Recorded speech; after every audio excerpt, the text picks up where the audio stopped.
నాకంత జ్ఞానం లేదు, నాకంత సామర్థ్యం లేదు, నాకంత ధైర్యం లేదు, నాకంత అనుకూల పరిస్థితులు లేవు, నా కుటుంబం అంతా గందరగోళంలో ఉంది, ఇదంతా కొలిక్కొచ్చి ఏదో ఒక మంచి ఆశీర్వాదం వచ్చేది ఎప్పుడు? కొంతమందికి నాకేమో ఒంటి నిండా రోగాలు, అసలు నేను బాగుపడేది ఎప్పుడు? ఇతరులకు దీవెనగా నేను మారేది ఎప్పుడు? దేవుని పాత్ర అయ్యేది ఎప్పుడు? ఇతరులు నన్ను మెచ్చుకునే పొజిషన్కి నేను వెళ్ళేది ఎప్పుడు? సచ్చేటట్టున్నాను ఇప్పుడే. ఇట్లా రకరకాల డౌట్లు పెట్టుకొని ఉంటారు. ఇప్పుడు నేను చెప్పిన ఖచ్చితంగా మీలో కొంతమందికి వచ్చి ఉంటాయి. ఒక్క మాట, అసలు మనకి ఎన్ని రోజులు జీవితం ఇచ్చాడో, మన ద్వారా ఏమేం చేయాలనుకున్నాడో అన్నీ దేవునికి తెలుసు. వీటితో పాటు అసలు మనకి ఏమేమి శక్తులు ఇచ్చాడో, మనకి ఎలాంటి పవర్స్ ఇచ్చాడో కూడా మనకు తెలియదు, మన చుట్టూ ఉన్న వాళ్ళకి తెలియదు, ఆయనకు తెలుసు. మన భవిష్యత్ ఏమవుతుందో దేవునికి తెలుసు. రెండవది, మనకి దేవుడిచ్చినటువంటి పవర్స్ ఏవైతే ఉన్నాయో అవి నీకు తెలియదు, నాకు తెలియదు, ఆయనకు తెలుసు. అందుకే లోకం మొత్తం వెధవా అని నిన్నంటే దేవుడు లాగి తంతాడు. ఎవడురా దరిద్రుడా వెధవా అంటావు? వెధవలా చేశానంట్రా? వెధవలా చేశానా నేను? వెధవలు చేసేవాళ్ళ కనపడుతున్నానా నేను? పనికిమాలినోడా? ఈ మాట అన్నందున నువ్వు వెధవై, ఈ మాట అంటున్నా నిన్ను కూడా నేను వెధవలా చేయలే. వెధవలు చేసే వెధవ పని నేను పెట్టుకుంటానా? నేను సృష్టించిన ప్రతి ఒక్కడికి నేను ఇచ్చిన శక్తులు వాడికి ఉంటాయి. కాకపోతే అవి సంబంధిత సమయం వచ్చిందాకా వానికి బయలుపరచబడవు. అర్థమైందా? ఆ సమయం వచ్చినప్పుడు వాళ్ళు అవి మేలుకునేటట్టు నేను చేస్తాను, అవి లైన్లోకి వస్తాయి. వాడు కూడా ఆశ్చర్యపోయే విధంగా వాడిని నేను వాడుకుంటా అంటాడు దేవుడు. తన బిడ్డ విషయంలో ఆయన స్పందన అది. అట్లాగే నువ్వు ఒంటరి రొట్టిగా ఉన్నావా? అలా ఉండనిచ్చి సడన్గా పట్టుకొని విరుస్తాడు. విరవబడుతున్నప్పుడు కొంచెం గాయపడతావు, బాధపడతావు, మొత్తుకుంటావు, కుయ్యో ముర్రో అంటావు. ఆ విరవబడిన అనుభవం పూర్తయిన తర్వాత విస్తారం అవుతావు, అనేకులకు ఆహారం అవుతావు.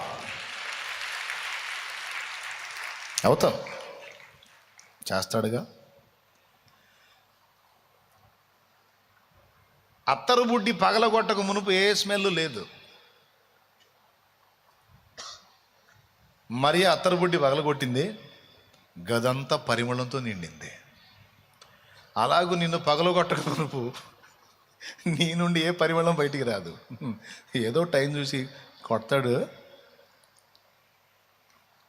గది నిండా పరిమళ సువాసన వెదజల్లినట్టు నీ సాక్ష్యం పరిమళిస్తుంది. విరవబడినప్పుడే విస్తారం అవుతావు, పగలగొట్టబడినప్పుడే పరిమళిస్తావు. ఆ పని దేవుడు తీసుకుంటాడుగా. ఆల్రెడీ లైన్లో పెట్టాడు నిన్ను. స్తోత్రం. ఒక రేంజ్లో విరవబడుతున్న అనుభవంలో కొంతమంది ఉన్నారు, పగలగొట్టబడుతున్న అనుభవంలో కొంతమంది ఉన్నారు. గుర్తుపెట్టుకోండి, ఈ రెండు అనుభవాలు నిన్ను విస్తారం చేయటానికి, నిన్ను పరిమళింపజేయటానికే. నైనా ఎందుకు? నిన్ను పరిమళింపజేయటానికి, నిన్ను విస్తరింపజేయటానికి. ఏం కంగారు పడద్దు, ఏం ఒత్తిడి నువ్వు ఏదో ఇదవుతున్నట్టుగా నువ్వు ఇది కావద్దు. ఎందుకంటే మూడో మాట కూడా చెప్పేస్తున్నా సందర్భంలో. నీ భవిష్యత్తును ఎరుగున్న దేవుడు, నీకు ఇచ్చిన టాలెంట్స్, తలాంతులు ఏమి ఇచ్చాడో ఆయన ముందే ఎరుగున్న దేవుడు. దీంతోపాటు నువ్వు విరగొట్టబడిన అనుభవం, పగలగొట్టబడిన అనుభవాలని మాట్లాడినప్పుడు శ్రమలే గుర్తొస్తాయి నీకు. శ్రమలు, విరగొట్టబడటము, పగలగొట్టబడటం అనే రెండు శ్రమానుభవానికి గుర్తనుకోండి. ఆ శ్రమానుభవాన్ని నీకు నాకు మనకి రప్పించేటప్పుడు మనం ఏ స్థాయిలో భరించగలమో అది కూడా ఎరుగున్నాడు ఆయన. అంటే నీ కెపాసిటీ ఎరుగున్నాడు ఆయన. కొంతమంది అంటారు, తట్టుకోలేకపోతున్నాను అన్నయ్య అంటారు. నేను నవ్వుకుంటాను. తట్టుకోలేనన్ని నీ మీదికి రప్పించేదానికి ఆయన అన్యాయస్తుడు కాదు, ఆయన అజ్ఞాని కాదు, తెలియనోడు కాదు. తట్టుకోలేకపోతున్నా డైలాగ్ వాడుతున్నావు కానీ ఇంకా అన్నైనా తట్టుకునే దమ్ము నీకు ఇచ్చాడు దేవుడు, నాకు ఇచ్చాడు దేవుడు. మనం ఏదో ఒక డైలాగ్ అలా అంటాం, తట్టుకోలేకపోతున్నాను. ఏం కాదు. నిద్రలో కూడా అనుకోవద్దు. నువ్వు తట్టుకోలేనని నీకు ఇవ్వడం. నీకు ఇచ్చిన దర్శనాలు, నీకు ఇచ్చిన పిలుపు, నీకు ఇచ్చినటువంటి అనుభవాలు అవన్నీ ఒక రకంగా ఉన్నాయి. నువ్వు ప్రయాణిస్తున్న తీరు ఒక రకంగా ఉంది, గందరగోళంగా ఉంది నీకు. Don't worry. ఇదంతా నిన్ను నలుపుటలో నీలో ఉన్న పరిమళాన్ని వెలిగి తీసే ప్రక్రియలో భాగమే తప్ప ఇంకొకటి కాదు. తెలుసా మీకు? ఇది నిన్ను విస్తారము చేయడానికి దేవుడు తీసుకున్నటువంటి స్టెప్సే తప్ప ఇంకొకటి కాదు. ఎందుకంటే ఆయన నమ్మదగినవాడు. ఎవరైనా ఇదే నువ్వు నమ్మాలి. కాదు, నన్ను నాశనం చేయడానికే దేవుడు నన్ను లైన్లోకి తీసుకున్నాడు అని నువ్వు అనుకుంటావా? నీ నమ్మిక చొప్పునే నీకు కలిగిద్ది. నువ్వు అది తీసుకుంటావా, నేను చెప్పింది తీసుకుంటావా? మర్యాదగా నేను చెప్పింది తీసుకో, ఇది జరిగిద్ది. స్తోత్రం. ఏది కావాలి నీకు? లేదన్నా నన్ను నాశనం చేయడానికే దేవుడు పూనుకున్నాడంటే చూసి ఆమెను అంటాడు. చివరికి నీ కర్మ అంతే కాలిద్ది. ఎందుకంటే అదే నమ్ముతున్నావు కాబట్టి. కానీ క్రీస్తు యేసునందు విశ్వాసం ఉంచి దేవుని ప్రేమించే నీకు మేలు కలగటానికే సమస్తము సమకూడి జరుగుతాయి అని నువ్వు నమ్మితే నీ నమ్మిక చొప్పున నీకు కలిగిద్ది.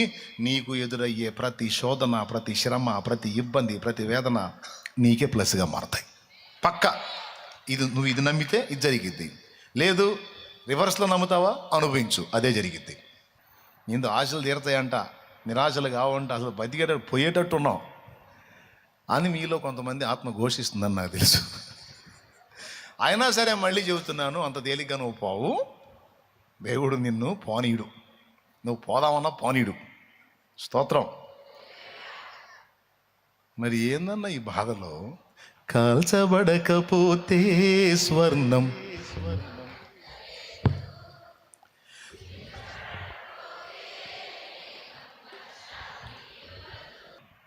ఇప్పుడు చెప్పండి, కాల్చబడని స్వర్ణానికి విలువ ఉందా? లేదు.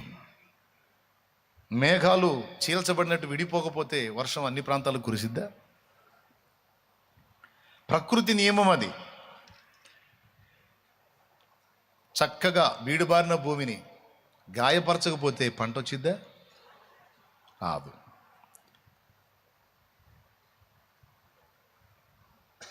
బండశిల కొట్టి కొట్టి కొట్టి కొట్టి కొట్టి చక్కగా పోతే సుందరమైన శిల్పం కాదు. అలాగే పగలగొట్టబడిన బుడ్డిలో పరిమళం వెలికి రాదు. అలాగే విరవబడని రొట్టె విస్తారం కాదు. బిడ్డ, నా దేవుడు నీ జీవితంలోకి, నా జీవితంలోనికి, మన జీవితంలోకి అనుమతించి మీరు చూస్తూ ఉన్నారు. సమస్యలు, ఇబ్బందులు, నిందలు, అవమానాలు, దూషణలు, ద్వేషాలు ఎదుర్కోవటం మీరే కాదు, నేను కూడా మీకంటే ఎన్నో రెట్లు ఎక్కువ నేను ఫేస్ చేస్తాను. ఇప్పుడు కాదు, సంవత్సరాలుగా నేను అనుభవాల్లో నుంచే వస్తున్నాను. నాదేం దాచబడిన జీవితం కాదే, పబ్లిక్ లైఫ్, బాహాటంగా ఉన్న లైఫ్ నాదే. కానీ నేను ఒకటి ఎరుగుదును, ఎన్ని వచ్చినా అది నన్ను విస్తరింపజేసే దానిలో భాగమే, నన్ను పరిమళింపజేసే దానిలో భాగమే. అంతే తప్ప నా మీదే పగబట్టి ప్రతీకార చర్య తీసుకునేవాడు కాదు. నా శత్రువు కాదు ఆయన, మా నాయన. ఎవరైనా మా డాడీ, నన్ను పిచ్చిగా ప్రేమించే నా తండ్రి, నా కోసం చచ్చిపోయేంత తను అప్పగించుకున్న నా బంగారు తండ్రి. ఆయన నా శత్రువా? నాకేమన్నా, నా మీద ఏమన్నా పగబట్టాడా?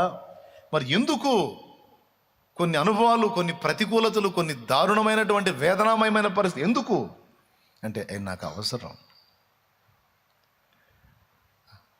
అవసరం. నా పరిమళాన్ని వెదజల్లడానికి కావచ్చు, నన్ను ఇంకా విస్తారంగా అనేకులకు ఆహారం చేయడానికి కావచ్చు. ఇప్పుడు నీకు నష్టాలుగా, కష్టాలుగా, ఇబ్బందులుగా కనపడతాయి, కానీ కొంచెం నిన్ను గాయపరిచినట్టు కనపడతాయి, కానీ ఇవన్నీ నీ భవిష్యత్తు గేయాలకు మూలాలు అవుతాయి. నీ భవిష్యత్తు గేయాలు వస్తాయి నీలోంచి, గేయాలు, ఆ గేయాలకి ఇవి మూలాలు అవుతాయి.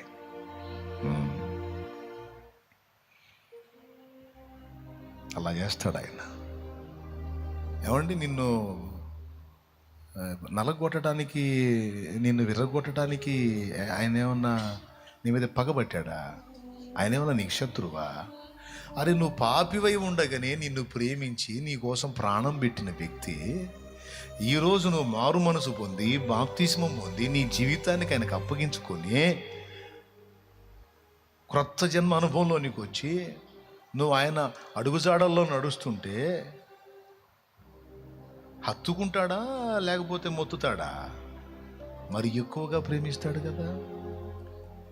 నువ్వు శత్రువుగా వ్యవహరించినప్పుడే నీ కోసం ప్రాణం పెట్టినంతగా ప్రేమించినోడు ఇప్పుడు నువ్వు ఆయనకు మిత్రువు అయ్యావు. నిన్నెట్లా ద్వేషిస్తాడు? నిన్నెట్లా పగబడతాడు? కాదు కాదు కాదు, నీకెప్పుడు ఆయన శత్రువు కాదు. కొన్ని కఠినమైన పరిస్థితులు నీ జీవితంలో తారసపడటం, కొన్ని చేదైన అనుభవాల్లో కూడా నువ్వు ప్రయాణం చేయటం నిన్ను అలా అనిపిస్తుంది. కానీ వాస్తవానికి అవన్నీ కూడా భవిష్యత్తులో ఒక్కొక్కటి నీకు ఎదురు కాకపోతే నువ్వు ఎంత నష్టపోయేదానివో ఎంత నష్టపోయేవాడివో నీకు భవిష్యత్తులో అర్థమైంది. ఈరోజు నీకు అనుభవం ఎదురైనటువంటి చేదైన అనుభవాలన్నీ భవిష్యత్తు ఆనందకరమైన సాక్ష్యాలు అవుతాయి. స్టార్టింగ్ నుంచి నేను అన్ని వైపుల నుంచి ఇబ్బంది ఎదుర్కొంటూ వచ్చాను. నేను ఎదుర్కొన్న చేదైన అనుభవాలు నా జీవితాన్ని అంతం చేస్తాయేమో అనుకున్నాను, కానీ కాదు. ఒక ఆశ్చర్యకరమైన మలుపు తీసుకొని అవి పరిమళంగా వెదజల్లబడటం అనేది జరిగింది. ఈ దశలో వచ్చిన తర్వాత కూడా, ఈ మెట్టుకు వచ్చిన తర్వాత కూడా నాకుండే నలుగుడు నాకుంది, నాకుండే శోధన నాకుంది, నాకుండే ప్రెషర్ నాకుంది. ఎందుకు దేవా అంటే ఆయన చెప్పే సమాధానం ఒకటే, నేను అన్నీ నీ మంచిగా చేస్తానని తెలుసు కదా. ఇంతకుముందు అనుమతించినవి కొంత పరిమళానికి దారితీస్తే ఇప్పుడు అనుమతించినవి విస్తారమైన పరిమళానికి దారితీస్తాయి. డోంట్ వరీ, నన్ను నమ్ము, అంతే. నన్ను నమ్ము, రిలాక్స్గా ఉండు. నన్ను నమ్ము, నా మీద అనుకో, రిలాక్స్గా ఉండు, నేను చూసుకుంటా. తట్టుకోలేని దేవా అని నేను అన్నాను. ఎందుకంటే తట్టుకోలేనంత ఆయన నాకు ఇవ్వడు. ఏదన్నా బరువు వేశాడు అంటే దాన్ని మోసే సామర్థ్యం నాకు ఇచ్చాడని నోరు మూసుకొని సహించాల్సిందే తప్ప తట్టుకోలేకపోతున్నాను దేవా అనే డైలాగ్ నేను వేయను. దేవుని స్తోత్రం, హల్లెలూయా. నాకు ఈ బరువు వేసావంటే నన్ను నమ్మావు, నీకు స్తోత్రం, హల్లెలూయా. ఇచ్చాడు, అంతే. బిడలారా, గుర్తించారు కదా దేవుని 3 సంగతులు. 1, నీ భవిష్యత్తును ఆయన ఎరుగున్నాడు. 2, నీకు ఇచ్చిన సామర్థ్యతలు. నీ భవిష్యత్తు నీకు తెలియదు, ఆయన తెలుసు. నీకున్న సామర్థ్యాలు నీకు తెలియదు, ఆయన తెలుసు. అంతేకాదు, నువ్వు ఏ మోతాదులో మొయ్యగలవో, ఎంత శోధన తట్టుకోగలవో అది కూడా ఆయనకు తెలుసు. ఈ 3 ఎరిగి ఉన్న దేవుడు అన్ని సమకూర్చి నీ మేలుకే జరిగిస్తూ ఉన్నాడు. దాని రిజల్ట్ అనేది ఫ్యూచర్లో ఇంకా కొంతకాలంలో నువ్వు పొందుతావు, నేను పొందుతా. ఈ నమ్మిక గలవారమై ప్రభు వైపు చూస్తూ, ఎందుకంటే నీలో ఉన్నవి ఆయనే తీయాలి బయటికి, ఆయనే తీయాలి బయటికి, ఆయనే తీర్చిదిద్దాలి. ఆయన వైపు చూసినప్పుడే నా లైఫ్ ఎలాగా ధన్యమైంది. మీకు కూడా చెబుతున్నాను, అటే చూడండి.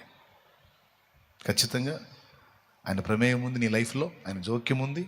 నీ జీవితంలో ఇప్పటివరకు ఎదురైనవన్నీ కూడా ఆయనకు తెలియకుండా జరగలేదు, మొత్తం తెలుసు, అన్నీ చూస్తున్నాడు.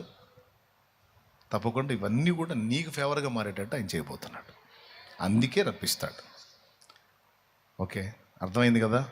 అలాంటి పరిస్థితుల్లో నీకు సిద్ధపరచకపోతే అసలు ఈ కొలిమే రాదు. నీకు కొలిమి వచ్చిందంటే నువ్వు లైన్లో ఉన్నావు, ఆయన చేతుల్లో ఉన్నావు. ధైర్యంగా ఉండవు, విశ్వాసంతో ఎదుర్కో. మళ్ళీ చెప్పండి, నోరు తెరిచి అందరు చెప్పండి. నీకు అనుమతించబడిన శోధన అది నీ మేలుకా కీడుకా? డౌట్ లేదా? గట్టిగా చెప్పారు. ఎంతమంది ఒప్పుకుంటారు? చేతులు ఎత్తండి. అంటే ఇందాక విన్న మాట గట్టిగా పట్టుకున్నారు. కీడుకే అంటే ఆయన ఆమెను అంటాడేమో అని, మేలుకే ఖచ్చితంగా మేలుకే. ఎందుకంటే దేవుడు నీకు శత్రువు కాదు, నీకోసం ప్రాణం పెట్టిన మీ నాన్న.